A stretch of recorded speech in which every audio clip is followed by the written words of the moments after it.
नमस्कार, कैसे हैं आप सब। एक बार फिर से स्वागत करता हूं अपने ईयरली रिवीजन के इस सीरीज में। तो सभी उपस्थित हो जाएं और अपने इस सेशन को हम प्रारंभ करते हैं। आप में से कुछ लोगों का सुझाव आया था कि सर इस सेशन को जो है प्रश्नोत्तरी के रूप में उपलब्ध कराया जाए तो हमें ज़्यादा अच्छे से समझ में आता है।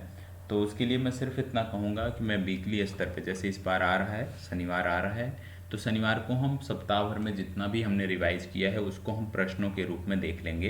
लेकिन डेली बेसिस पे जो हमारा कार्यक्रम है, डेली बेसिस पे जिस तर्ज पे हम आगे बढ़ रहे हैं उसी तर्ज पे बढ़ेंगे। बस आपके लिए इतनी सहूलियत हो जाएगी कि एक दिन जब प्रश्नोत्तरी के रूप में आ जाएगा, सप्ताह में एक दिन प्रश्नोत्तरी के रूप में हम उसको देख लेंगे तो हमारी जो चीज़ें हैं वो क्लियर हो जाएंगी, हमारे जो डाउट हैं वो क्लियर हो जाएंगे। ठीक है, तो आज का सेशन बहुत ही संक्षिप्त रखना है मुझे। उसके पीछे कारण है कि यूपी में इस समय यूपी पुलिस का चल रहा है एग्ज़ाम, और यूपी पुलिस के एग्ज़ाम के दृष्टिगत, यूपी पुलिस का जो एग्ज़ाम है उसी के दृष्टिगत जो नेट है उसमें थोड़ी सी मुझे ऐसा लगता है और ऐसा देखने को मिल रहा है कि स्पीड कम कर दी जा रही है। परीक्षा के दौरान नेट बाधित कर दिया जा रहा है। ठीक है, क्यों? नकल को रोकने के लिए, सुचारू रूप से परीक्षा को संपन्न कराने के लिए। तो इस वजह से ज़्यादा लंबी वीडियो होती है तो मोबाइल डेटा से अपलोड नहीं हो पाती है कि वाईफाई नेटवर्क प्रभावित है। तो इसलिए कि थोड़ी थोड़ी क्लासेज आपको मिलती रहें, भले ही छोटी हों, तो इसलिए आज का जो वीडियो है ये छोटा ही रहेगा। अगले 2 दिन लगातार परीक्षा है 30 और 31 को, तो आपकी जो कक्षाएं हैं प्रभावित तो नहीं होंगी, प्रयास यही रहेगा, लेकिन हो सकता है जो ड्यूरेशन है क्लास का वो थोड़ा सा छोटा रहे। ठीक है, सबसे पहले आज के टॉपिक की है जो हम शुरुआत कर रहे हैं, तो हम शुरुआत कर रहे हैं 2 टीकों की। पहली बात हो रही है एंथ्रेक्स। एंथ्रेक्स एक टीके का नाम है और दूसरे टीके का जो नाम है वह है ईएनटी। ईएनटी और एंथ्रेक्स, ये 2 टीकों का नाम है। और आपको बता दें ये चर्चा में इसलिए है क्योंकि उड़ीसा का एक ज़िला है, उड़ीसा को बोलते हैं ओडिशा, तो ओडिशा का एक ज़िला है गंजाम। गंजाम ज़िला क्यों प्रसिद्ध है ये आपको कमेंट बॉक्स में बताना है। गंजाम जिला पर्यावरणीय दृष्टि से क्यों महत्वपूर्ण है ये आप कमेंट बॉक्स में बताएंगे। तो उड़ीसा का जो ये जिला है गंजाम, ये चर्चा में है क्योंकि एंथ्रेक्स और ईएनटी ये जो टीके हैं जो जानवरों को लगाए जाते हैं तो ये गंजाम में बनाए जाएंगे। इसको लेकर के विनिर्माण सुविधा स्थापित की जा रही है और इसको लेकर के उड़ीसा सरकार ने राष्ट्रीय डेयरी विकास बोर्ड से समझौता किया है। किससे समझौता किया है?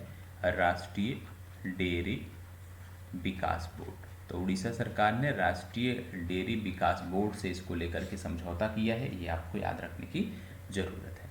आगे बढ़ते हैं, टॉपिक संख्या 2। टॉपिक संख्या 2 आपका संबंधित है इलेक्ट्रॉनिक सॉइल से, या इसी को बोलते हैं ई सॉइल, या हिंदी में बोलते हैं इलेक्ट्रॉनिक सॉइल। ठीक है, ई सॉइल या इलेक्ट्रॉनिक सॉइल। अब ये ई सॉइल या इलेक्ट्रॉनिक सॉइल क्या है? आप कह सकते हैं ई सॉइल या इलेक्ट्रॉनिक सॉइल एक प्रकार की सॉइल है जिसमें वास्तव में मृदा का प्रयोग, पौधों के, वनस्पतियों को उगाने के लिए मृदा का प्रयोग नहीं किया जाता है, और इसी को बोलते हैं हाइड्रोपोनिक तकनीक। क्या बोलते हैं इसको? हाइड्रोपोनिक तकनीक। हाइड्रोपोनिक तकनीक, इसी को बोला जाता है हाइड्रोपोनिक तकनीक। और हाइड्रोपोनिक तकनीक में पौधे के विकास को बहुत अच्छे तरीके से गति देखने को मिल रही है। विशेष रूप से यदि कोई तालाब है, जैसे आप मछली पालन कर रहे हैं और वहीं पे हाइड्रोपोनिक तकनीक के जरिए आप वहाँ पे फल, फूल और सब्जियाँ उगा सकते हैं उसी जल के ऊपर, ये धीरे धीरे भारत में प्रचलित हो रहा है और आने वाले समय में ये आपको बड़े पैमाने पर देखने को मिलेगा। तो जो ई सॉइल है या जो हाइड्रोपोनिक सॉइल है, इसको तैयार किसने किया है? तो इसको तैयार किया है स्वीडन ने, याद रखिएगा। इसको तैयार किया है स्वीडन ने। स्वीडन की एक यूनिवर्सिटी है जिसका नाम है लीकोपिन यूनिवर्सिटी। लीकोपिन यूनिवर्सिटी, तो स्वीडन के लीकोपिन यूनिवर्सिटी ने जो है इसको तैयार किया। ठीक है, चलिए आगे बढ़ते हैं। आ जाते हैं टॉपिक संख्या 3। टॉपिक संख्या 3 की जब हम बात करते हैं तो बात हो रही है आइंस्टीन प्रोब की। आइंस्टीन प्रोब की बात हो रही है। आइंस्टीन प्रोब की जब बात करते हैं तो सबसे पहली बात, ये मिशन किसका था? ये मिशन था चाइना का, और चाइना ने अपने रॉकेट लॉन्ग मार्च 2C के द्वारा छोड़ा था, और इसमें चाइना ने मदद लिया था यूरोपीय स्पेस एजेंसी की। तो चाइना ने यूरोपीय स्पेस एजेंसी की मदद से आइंस्टीन प्रोब नामक मिशन करके दिखाया था। और आपको बता दें कि आइंस्टीन प्रोब नामक जो मिशन था बहुत ही महत्वपूर्ण मिशन है, इसको हमेशा के लिए याद रखिएगा कि चाइना से संदर्भित है। दूसरी बार आज मैं इसको बता रहा हूँ। एक चीज़ और याद रखिएगा, चाइना का एक शहर है हार्बिन, शायद ही आपने नाम सुना हो। और चाइना का ये जो शहर है हार्बिन, ये 2025 में आप लगातार इसकी चर्चा सुनेंगे। क्यों सुनेंगे? क्योंकि 9वें, याद रखिएगा, जो शीतकालीन एशियाई गेम है, 9th शीतकालीन एशियाई गेम, याद रखिएगा 9th शीतकालीन एशियाई गेम। तो ये जो 9वें शीतकालीन एशिया गेम हो रहे हैं जो कि 2025 में होंगे, ये हार्बिन नामक शहर में चाइना के खेले जाएंगे। और यहाँ पे जो शुभंकर है वो शुभंकर है बिनबिन और निनी। बिनबिन और निनी जो हैं इसके शुभंकर हैं। और बिनबिन और निनी की जब मैं बात कर रहा हूँ तो याद रखिएगा ये प्रेरित कहाँ से हैं ये शुभंकर? ये शुभंकर प्रेरित हैं साइबेरियन टाइगर से। ठीक है, किससे प्रेरित हैं? साइबेरियन टाइगर से प्रेरित हैं। ऑफिशियल जब मैं बात कर रहा हूँ तो याद रखिएगा ऑफिशियल इसका आप कह सकते हो जो स्लोगन है वो क्या है? तो याद रखिएगा dream of winter love among Asia. ठीक है, dream of winter love among Asia, ये इस आयोजन का थीम है। हमने आइंस्टीन प्रोब की बात की, हमने चाइना की बात की। आपको पता होगा CNSA ये चाइना की स्पेस एजेंसी है। और एक स्पेस एजेंसी है जाक्सा, और जाक्सा जो स्पेस एजेंसी है ये जापान की स्पेस एजेंसी है। किस देश की स्पेस एजेंसी है? जापान की स्पेस एजेंसी है। और इससे जुड़ा हुआ एक फैक्ट मैं आपको बता देता हूँ कि जापान की स्पेस एजेंसी जाक्सा ने एक मिशन किया था जिसका नाम था एक्सरिम। ठीक है, ये क्या था? इसका फुल फॉर्म है, नोट करना है तो नोट कर लीजिए, x-ray imaging and spectroscopy mission. X-ray imaging and spectroscopy mission. और आपको बता दें इस मिशन के अंतर्गत पहली बार एक्स-रे कॉस्मोस की छवि ली गई है। ठीक है, इस मिशन के अंतर्गत पहली बार एक्स-रे कॉस्मोस की छवि ली गई है, ये भी याद रखना है। तो एक्सट्रीम मिशन किसका है? ये जाक्सा का मिशन है। और जाक्सा किस देश की अंतरिक्ष कंपनी है? तो आप बताएंगे जापान। इसी तरह से याद रखना है रोसकॉस्मोस। रोसकॉस्मोस किसकी अंतरिक्ष एजेंसी है? ये रसिया की अंतरिक्ष एजेंसी है। CNES किसकी एजेंसी है? याद रखना है ये फ्रांस की अंतरिक्ष एजेंसी है। इसी तरह से नासा किस देश की एजेंसी है? तो याद रखना है USA की। ठीक है, इसरो के बारे में आप सब जानते होंगे कि इसरो इंडिया की स्पेस एजेंसी है। तो कुछ देशों की जो स्पेस एजेंसियां हैं उनका नाम, साथ में कुछ रॉकेट जो ये प्रयोग करते हैं उनका भी नाम पता होना चाहिए। इसके अतिरिक्त कुछ देशों में, विशेष रूप से USA में, कई सारी प्राइवेट अंतरिक्ष एजेंसियाँ जैसे SpaceX, ब्लू ओरिजिन। तो इस प्रकार की जो स्पेस एजेंसियां हैं उनके बारे में भी आपको जानकारी होनी चाहिए। अगला टॉपिक आता है स्वच्छ सर्वेक्षण 2023 से संबंधित। स्वच्छ सर्वेक्षण 2023 से संबंधित।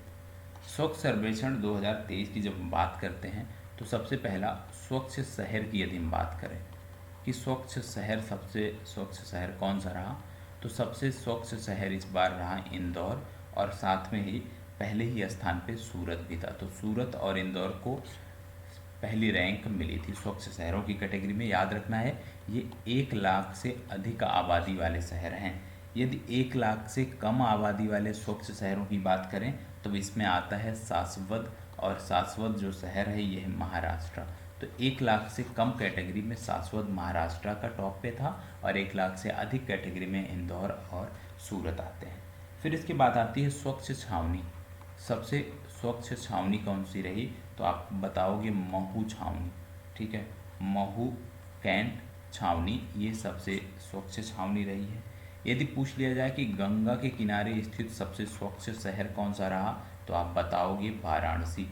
और याद रखना है आपके यहाँ का जो पटना शहर था ये 66वें नंबर पे था।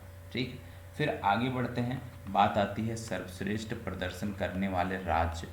इसमें सबसे अच्छा प्रदर्शन किस राज्य का रहा, तो सबसे अच्छा रहा महाराष्ट्र का। बिहार की पोजीशन क्या रही, तो राज्यों में बिहार 15वें स्थान पे रहा। ये आपको याद रखने की ज़रूरत है। इसके साथ साथ एक नया फैक्ट याद रखिएगा, सफाई मित्र सुरक्षित शहर कौन सा था, इसके आधार पे सफाई मित्र सुरक्षित शहर, सफाई मित्र सुरक्षित शहर कौन सा था, तो याद रखिएगा ये था चंडीगढ़। चंडीगढ़ सफाई मित्र सुरक्षित शहरों की श्रेणी में टॉप पे है। ठीक है, अब नेक्स्ट टॉपिक है भारतीय प्रधानमंत्री से जुड़ा हुआ। भारतीय प्रधानमंत्री जी ने कुछ मंदिरों की यात्रा की थी, जिनमें शुरुआत इन्होंने किया था कालाराम मंदिर से। कालाराम मंदिर भगवान राम से जुड़ा मंदिर है, संबंधित है महाराष्ट्र से, या आप कह लीजिए नासिक में ये पड़ता है, तो नासिक याद रखिए। इस दौरान इन्होंने 6 मंदिरों की यात्रा की थी, जिनमें से कुछ महत्वपूर्ण है जो आपको पता होना चाहिए। दूसरा मंदिर आता है गुरुवयूर मंदिर। गुरुवयूर मंदिर कहाँ पड़ता है, केरल में पड़ता है। केरल में एक और मंदिर था जहाँ पे ये गए थे, वो है रामास्वामी, यहाँ पर ये गए। ठीक है, इसके बाद अगला मंदिर आता है रंगनाथ स्वामी टेम्पल। रंगनाथ स्वामी टेम्पल आता है तमिलनाडु में। तो यदि इस बार आपकी परीक्षा में या आप किसी भी परीक्षा का पेपर देखते हैं और वहाँ पे मंदिरों की बात की जा रही है, इस तरह से मंदिरों के नाम दिए हैं, तो इसका मतलब क्या है कि भारतीय प्रधानमंत्री का विजिट हुआ है, और ऐसे सभी फैक्ट आपकी परीक्षा के लिए महत्वपूर्ण हो जाते हैं। अब हम कुछ महत्वपूर्ण दिवसों की बात कर लेते हैं। जैसे सबसे पहले बात आती है 12 जनवरी। 12 जनवरी की बात करें तो हम स्वामी विवेकानंद का जन्म दिवस होता है, और इसको हम मनाते हैं राष्ट्रीय युवा दिवस के रूप में, ये याद रखना है। ये 27वीं बार इस बार मनाया गया था 2023 में। इसका प्रमुख आयोजन कहाँ किया गया, तो प्रमुख आयोजन इसका नासिक में किया गया। ठीक है, इसके बाद हम मनाते हैं राष्ट्रीय सड़क सुरक्षा सप्ताह। राष्ट्रीय सड़क सुरक्षा सप्ताह, इसको हम मनाते हैं 11 से 17 जनवरी। ये भी आपको याद रखने की ज़रूरत है। ठीक है, चलिए आगे बढ़ते हैं। अगला फैक्ट है हाइड्रोजन वैली इनोवेशन हब से। तो याद रखिएगा hydrogen valley innovation hub Tamil Nadu में बन रहा है। अब बात आती है डार्क स्काई पार्क। भारत का पहला डार्क स्काई पार्क कहाँ बना है, तो आप बताएंगे पेंच टाइगर रिजर्व में। ठीक है, कहाँ पे बना है, पेंच टाइगर रिजर्व में। अब कुछ लोगों को याद आ रहा होगा कि सर जी आपने तो बताया था हेनले लद्दाख, आपने बताया था, तो आपको बता दें हेनले लद्दाख की जब बात करते हैं, ये पहला, याद रखिएगा, पहला डार्क स्काई रिजर्व था। क्या था ये, पहला डार्क स्काई रिजर्व था। तो यदि पहला डार्क स्काई रिजर्व पूछ लिया जाए तो आप बताओगे हेनले लद्दाख। यदि डार्क स्काई पार्क की बात किया जाए तो आप पेंच टाइगर रिजर्व बताओगे।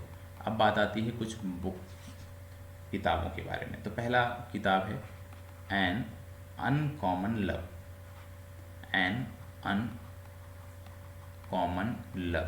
आगे इसमें और भी नाम है, जोड़ सकते हो। An uncommon love, the early life of Sudha and Narayan Murthy. The early life of Sudha and Narayan Murthy. और इस पुस्तक को लिखा है चित्रा बनर्जी, इनका पूरा नाम है चित्रा बनर्जी दिवाकरुणी। ठीक है, तो चित्रा बनर्जी दिवाकरुणी ने इसको लिखा है, ये आपको याद रखना है। ठीक, तो आज के लिए इतना ही। मैं आज इस सेशन को यहीं पे समाप्त करूंगा, ज़्यादा लंबा नहीं करूंगा इस सेशन को। और लेकिन इतना है, वादा करता हूं कि कक्षाएं आपकी प्रभावित नहीं होंगी। अगले 2 दिन रेगुलर बेसिस पे आपको कक्षाएं मिलेंगी। तो कैसा लगा ज़रूर बताइएगा। होमवर्क आपके लिए है, जैसे मैंने बोला था, गंजाम से जुड़ा हुआ जो भी इन्वायरमेंटल फैक्ट आपको पता है वो आप ज़रूर बताइएगा। ठीक है, चलिए धन्यवाद, बहुत बहुत आभार।